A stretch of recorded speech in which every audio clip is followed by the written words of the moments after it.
Hello, my name is Swiss Bianco. In this video we will have a look at some ganzo knives. Basically a copy or clone or patterned after the Spyderco delica model and also the bird knife variations. I did already made a video quite a while ago about this version here that is in use the whole time, and you see it's quite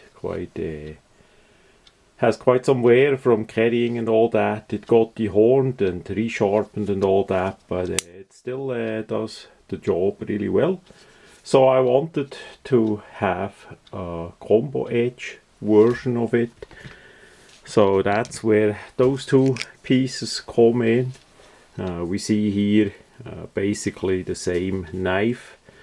We have slightest differences with the laser engraving, but we have combo edge on it there on the blade. Nearly half of the edge got a combo edge, and the front part is still plain edge, so you have still plenty of plain edge to be used on that version compared to the fully plain edged version here. That one needs to be washed again and cleaned a bit, but that is how that is with user knives. Those are, I would say, user knives and not that much for collection. You get them in different configuration, some of them with combination edge as we have it here, but most of them are basically plain edge. You get them in different colors. Next to the OD green that we have here, typical OD green polymer, you get it in orange, in blue, and I think here in red as well. You need to look at the Ganzo website what exactly currently is available, but it comes and it goes. Sometimes the only the plain edge versions are for sale, and sometimes the combination edge, the combo edge did show up in USA about a month ago or something, and I did wait for that and did order me those knives. Of course, the regular color is black, just as we have it here. I did not see any coated blades or anything like that. We have the typical satin finish there, nothing special. We have now this kind of boxing. That is the latest boxing. On the front it tells you some more information. In this case that is the green version, and I'm not 100% sure how the connection is between Ganzo and Firebird knife, but they are together, and the product speaks for itself. So you get those items relatively cheap here in USA, economical. They are well made. I use Ganzo for quite some time, and quality works. We have inside the box a bit padding material, the usual Ganzo Firebird bag with a closure here, so you can transport or storage the knife in it if you want, or other goods, maybe a fire starter kit or something like that. The delica, we have just a bit paperwork, and I did not look at that paperwork yet, so we're gonna have a look what it says. It's just a bit like a flyer, nothing special. We see there axis lock design, and yeah, it's basically a warranty card. That is what comes with it.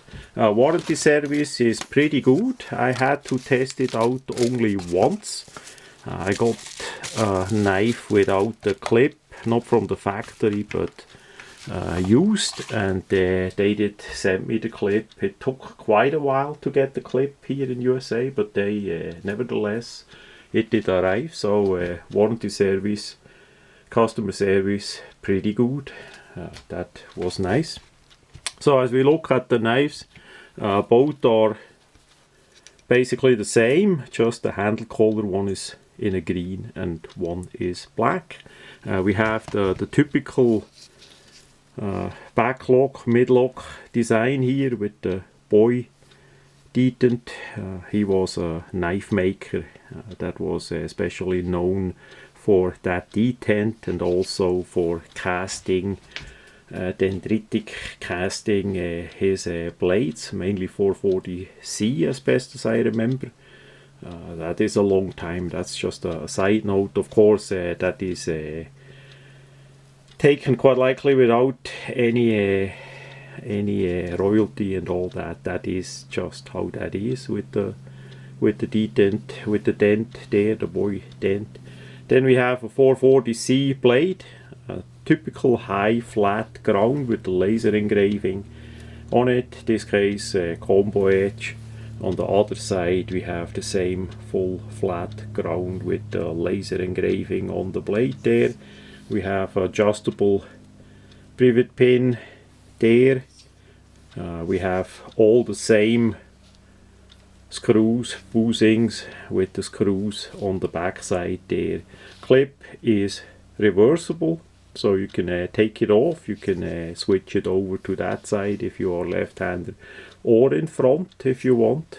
The holes are provided. The front part holes on these two knives are not 100% aligned with the steel skeleton liner that is in it there. The steel liner has a bit cut out, so to reduce weight, so that is pretty nice. We have some serrations here and on the top, so you have a good placement here, and it's not too slippery and all that.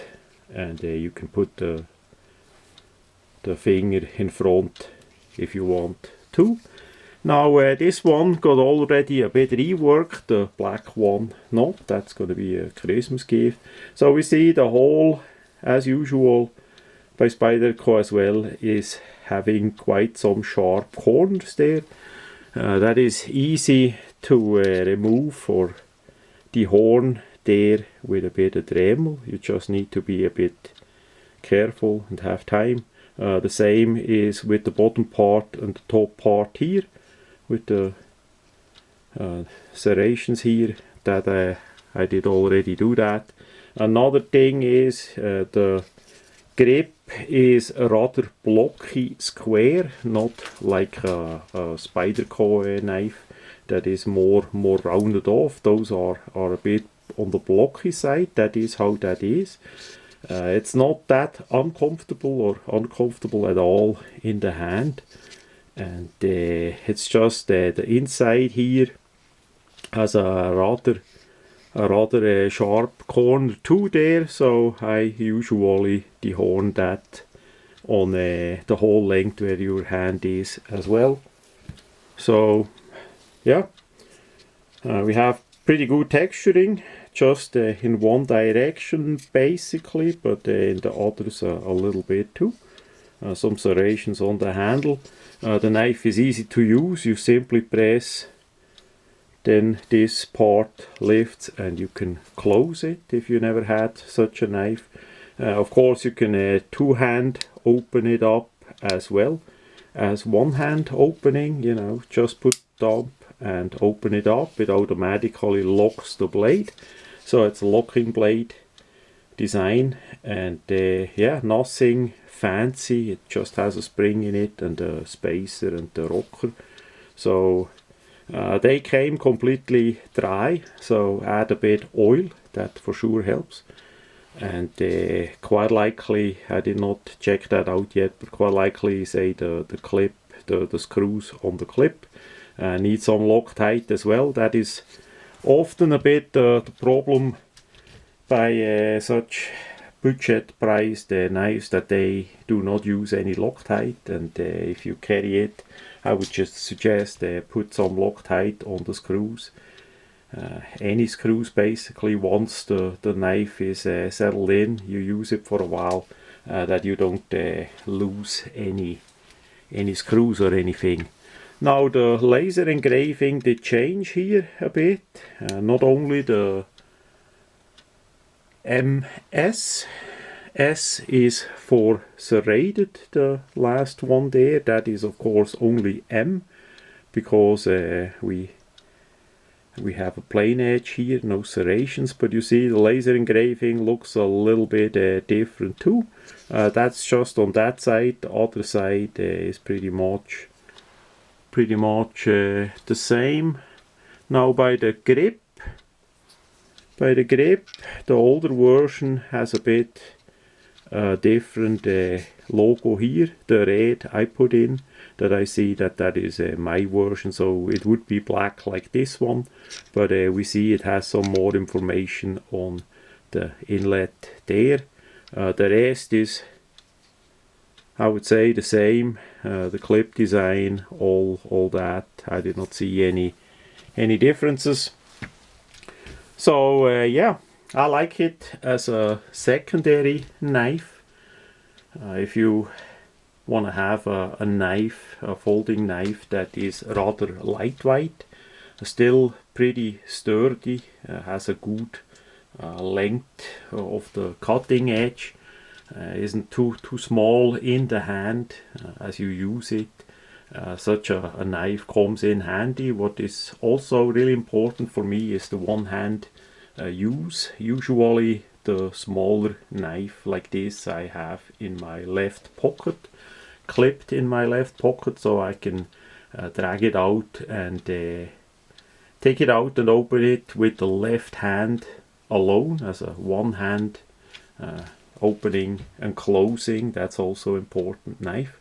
So if I have something to do, whatever, and the right hand is occupied or hold something or whatever, I can cut whatever needs to be cut with the left hand relatively easy. Plus I can put the knife away, close it in a safe manner, as well as put it away back in the pocket with a clip.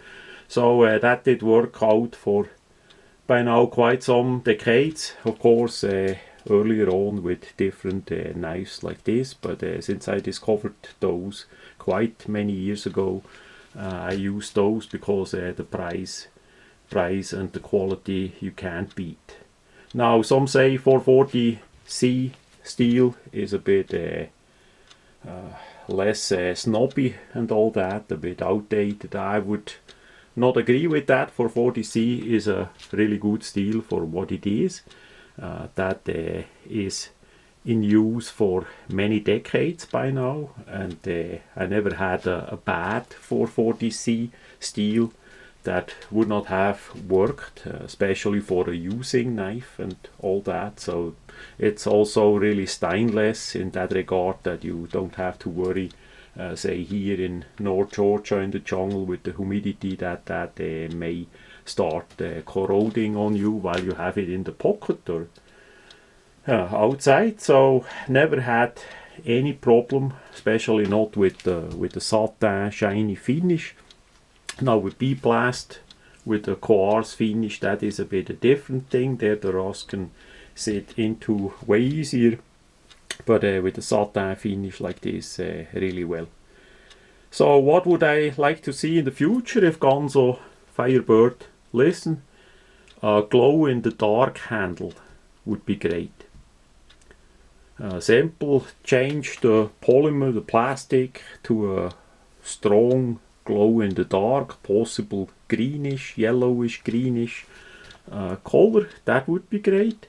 Maybe a limited edition, whatever, you know, just, I don't know, 1,000 pieces, and that would for sure sell. Also, it would be nice to have a complete blackout version, where all the metal parts are black, matte black coated. That would be nice. So you get a bit a blackout version. Also, it would protect the metal even more if that is needed. So that would be great. If a fully serrated version would make much sense, I'm not sure. Most people quite likely go with the combo edge if they don't prefer the plain edge. But yeah, those two changes would be great. I would for sure buy 1, 2 and make a video. So that much about the Ganzo Firebird knives.